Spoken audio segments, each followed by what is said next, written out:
you should take constructive criticism seriously, right? I'm doing a lot better in life than I was 5 years ago, 10 years ago. But when I was at my lowest point in life, I had 10 or 15 people telling me the same thing. 10 or 15 people that I had never met. I had different friends and family that I had never met that were giving me the same message. And the message was, I needed to change. I needed to divert my current path. I needed to get on the right path. And I wasn't on the right path. My life wasn't doing good at the time. And I don't know how I ended up there, looking back, but I had ended up there. I had made a series of bad decisions or unfortunate events that took me to that spot. And that's what a lot of people don't get.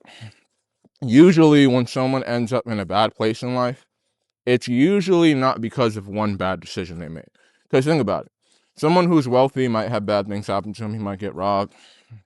He might do one or two bad things.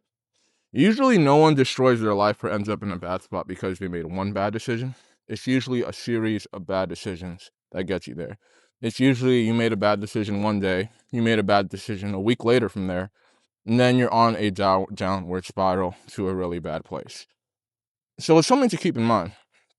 When you're trying to fix your life, when you're trying to become a better person, when you're trying to improve, it does take time to swing in that direction because it takes a series of positive decisions, positive events, fortunate events to take you to a good place. In that same way, it takes you a series of unfortunate events and bad decisions to take you to a bad place. So you realize that most people in society are usually in the middle because it takes conscious effort to make a series of positive decisions, and it takes conscious effort for someone to swing in the bad path and make a series of negative decisions. And most people, I believe most people try to be good people, but they aren't perfect, right? Now they should strive to be better, but no one is perfect, right? So it's something to keep in mind.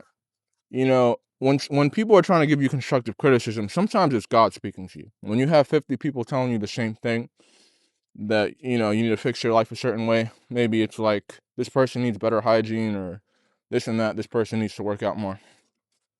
Sometimes it's God speaking through that. Sometimes it's something that a lot of people have noticed about you that they want to mention to you. And sometimes you should take it seriously and say, hey, these people aren't criticizing me negatively. Maybe they're sending me a message that God wants me to hear.